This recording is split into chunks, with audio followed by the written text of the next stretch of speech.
Hello, welcome back to Funtime Crafts 24/7. This is a demo video, and what we're demoing today is this multi-cinch tool by We Are Memory Keeper. This one right here. It has all these really fun little nifty punches that you can get varying styles of binding in. What came with this from HSN was the circle binding punch, the disc binding punch, and the spiral binding punch. Alternately, I bought the square and the band punch to go along with it. And yeah, it's been quite fun. And so then I also purchased the cinch binding wires. This machine only does 5/8 inch binding, and that's what these are. I got these from scrapbook.com. The spiral for this does 3-to-1 ratio for the cinch spiral wires, and I purchased these also on scrapbook.com. They were a pretty decent price. Each of these have 30 pieces, and they were, I don't know, about $20 or something like that. I honestly don't remember what they were. You buy the tool, you need the stuff, so I just bought it. But those I got off scrapbook.com. And so 3-to-1 on the spiral coil and 2-to-1 on the cinch binding wires, and they're 5/8 inch around. You can get any size 3-to-1 for the spiral wires, spiral coil wires. You can get any size as long as the ratio is 3-to-1. So that's actually really nice, because the old cinch was 2-to-1, and those were really hard to find, and if you found them, they were very expensive. So the 3-to-1 ratio is much more readily available than the old one. The things to note about this: there is a paper guide on the front.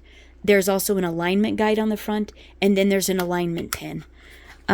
It has an alignment guide that stores here that you use in correlation with the alignment guide there. Whatever it tells you to use, you plug it in. Yep, it just pops in right there, stores there. Your punch bin, your whole Chad bin, is on the bottom, and you just pull straight down. It's quite precarious to actually, so you don't have it flying everywhere. It's not very user-friendly in that regard. Yeah, it's actually not very user-friendly. It's like, it gets everywhere. So do it over the trash can. I didn't realize it was full. Whoops. Okay, so that just pops. See, it just pops on like that. Whoops. Yeah, and it just snaps in there. Yeah. And then it has this piece on the side where you line up your wires at, and this is just so you can put your pages on, like so. And then this portion on the back is where you crimp. And the reason that this only does 5/8 inch is because it literally just does one. It does one size. It's not adjustable. So the only thing that's adjustable is you can rotate the punch in and out. You can adjust the guide here, and that's basically it. That's all that's adjustable on this. But it actually works, fairly decently. So what I thought I would demo would be the square punch, because that's pretty much what most people use. And so what you want to do is you want to figure out what your paper size is. I have some copy paper here. This punch allows you to punch up to 2 millimeters thick. So you basically, to see how much you can punch at one time, an easy way is to just basically put the edge of your page on the top of those two guide pins and see how thick it is. And if it's below that line, you're good to go. If you can't see that line, you have too many pages. And you definitely want to make sure you're under the line, because it doesn't really like to punch even that many pages. Okay, and so then on the front of the tool also, oh yeah, I was going to show you. Oh, let's see. The paper guide is actually, you're not rounding. You're using a fraction or a whole number is your guide. So this paper, let's look at the size of it, is 7 inches exactly. So since that's a whole number, we're going to use the whole number guide. And so you look and see where it says whole number. Oh, can you guys even see that? Right there. It says whole.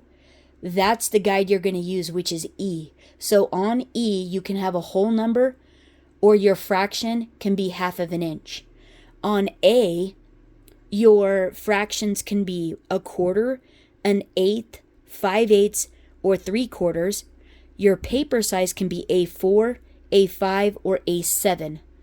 On B, you can be 3/8, 7/8 inch fractions, or A6 size paper. And the fraction is, if your paper is like 5 3/8 inch, the 3/8 inch is what you're going to look at to see what guide you use. And they're all different. Like this one has A, B, and E. Let's see. This one here, the disc, has E, F, and G on it. Then the other thing you're also going to look at too is the alignment guide here. This here is telling you that on your last punch, when you punch it and you still have more room to punch, like the paper is not going to be done. You have to continue punching, you know, all the way down. When you're the second to the last hole that you just punched, that's where you're going to line up that pin at. So let's go ahead and do that. So what do we say? We're on E. So that just pushes right in. It just pops right in. You're going to use your, generally this is stored here. Whoops.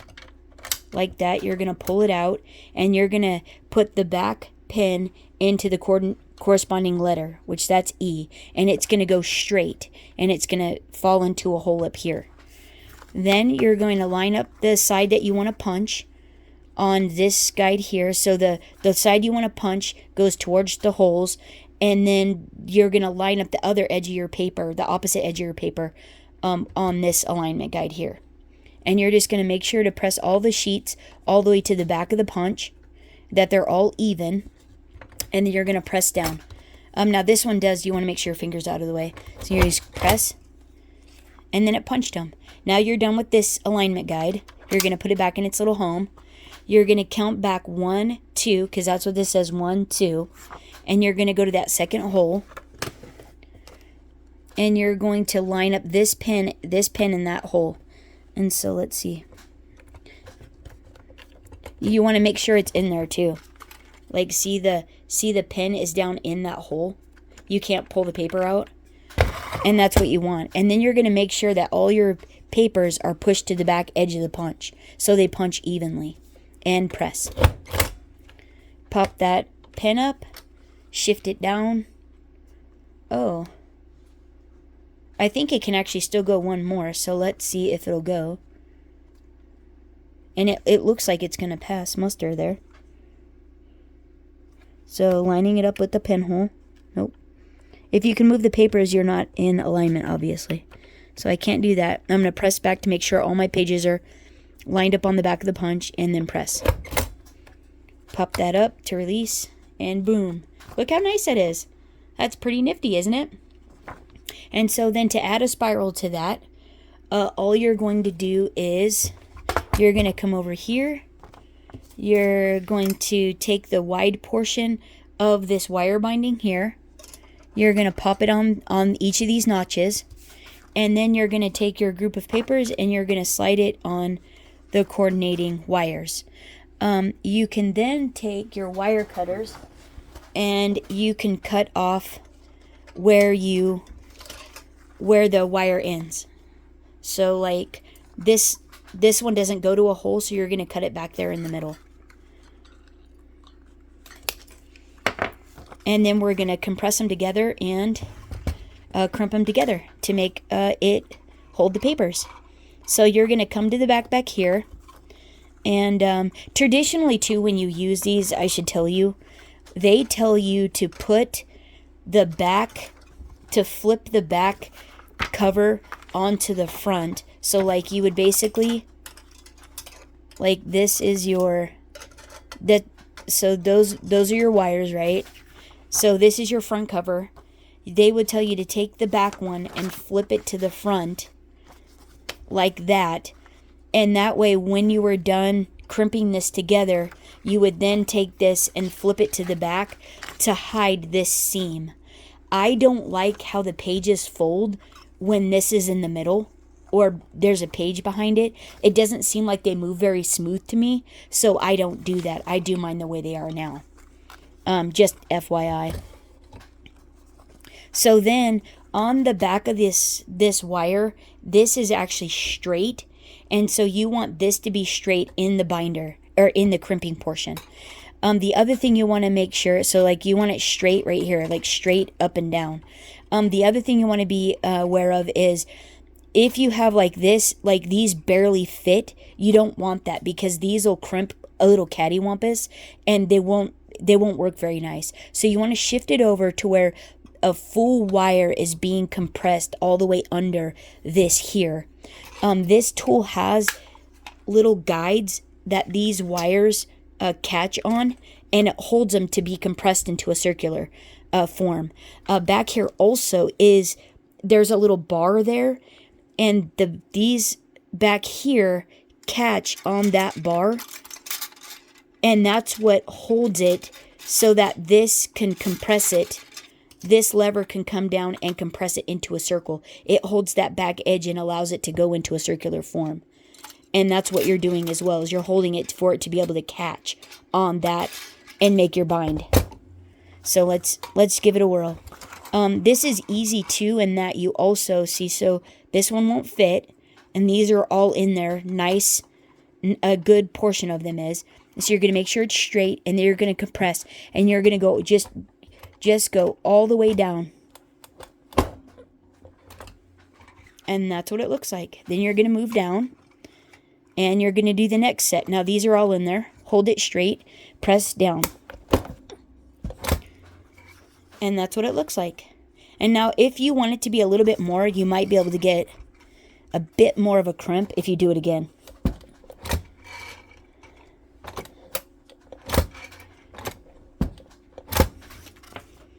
It really just does one size, but sometimes it doesn't like form it all the way because it springs back a little. Because you want it to be each of these wires in between the big ones, so that way the papers don't come out of it as easily. But see, like it opens up nice like that, and you can get quite a bit in these wire binds. I think you can get up to, you can do up to about that thick. And it does pretty decent because these are the same size spirals. And this is about, let's see, what is that? These are about a half inch stack of papers. Okay, so here's another little tip. So if you were doing the spiral one, you punched it. Here, let's do one of those really quick. Let's see, let's swap this out. Let's put this in. Let's just go to guide A, and we'll just do a really quick little one here. So let's just punch this really quick, just one section of them. Now to add a spiral in, and this doesn't like to do copy paper. Like if it was multiple sheets, this would have been fine. But this is so thin, it doesn't like to punch it very good. So to add a spiral to this, it's really easy. You literally just take and you start it in one hole and you twist. And this twists into all the holes because it's the right proportion. So that's why you have to make sure that when you're buying the spirals or the coils, that the binding wires, cinch wires, or the coils, that you get the proper spacing. Because it would not do this if this was not the proper spacing. And that's how you get that. So that's all you do with that. They're really easy to use. And I like the spirals, coils better because they actually hold your pages in. These I found are a little precarious in that they will, but after a while, if the wires get stretched because of a lot of use, the pages start to fall out. They get stuck and caught and a little bit funky. See, like that? Yeah. They look really pretty. They're nice for a while, but as far as actual functionality and longevity of use, I've never really been a big fan of these, and I prefer this. The other thing about this is this here is a little bit meh to me. This makes me want to trim off a little bit of it to make it even.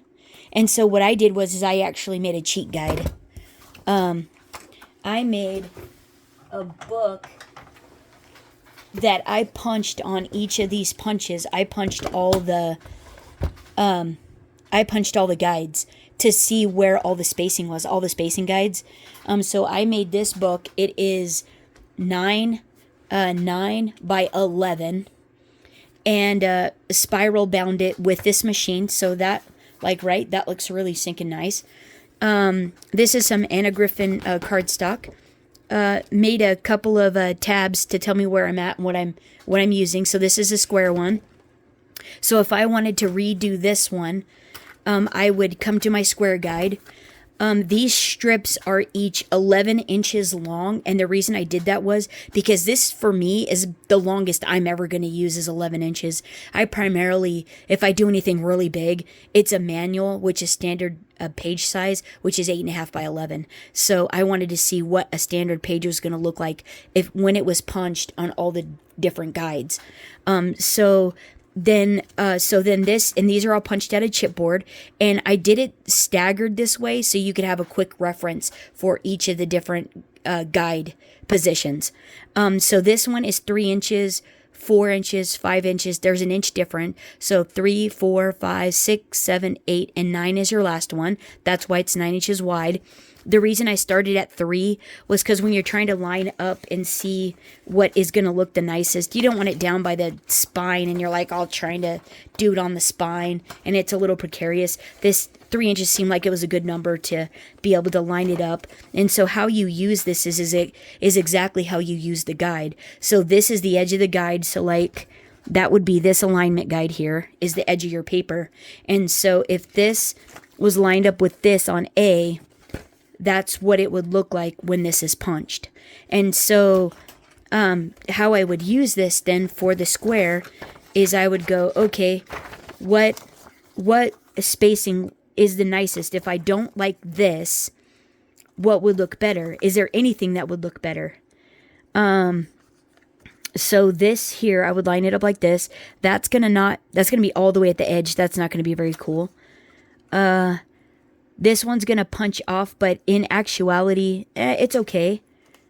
This one here, actually, if I was on C, would punch the most even if I didn't have that one at the end. So I think I'm going to do this one again, and I'm going to punch it on C, and I'll show you a little trick to get this one not to punch out the last one, but to get this nicer spacing. So I'm going to punch it on C, and so let's see what that looks like. So change the alignment guide. Oh, and this is the square, so let's change this out. Go back to square.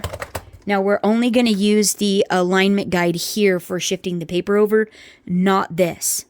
I'm going to use what I found in my book, which was C. So I'm going to put my guide on C, and I'm going to punch all the way, but not the last one. See, they're like falling out. I'm not a fan. So I'm going to make sure it's all the way to the back of the punch, lined up properly. All the way to the guide here and punch.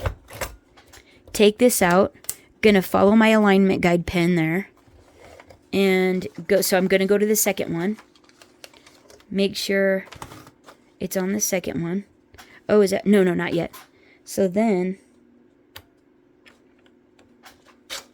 Is that on? Okay, that's on. It's not coming out. So you can't pull it out. So then make sure to push it all the way to the back. Press. And okay, so now we have that little space left. Now, if I shift it all the way down, it's going to punch half a square there, which I don't want.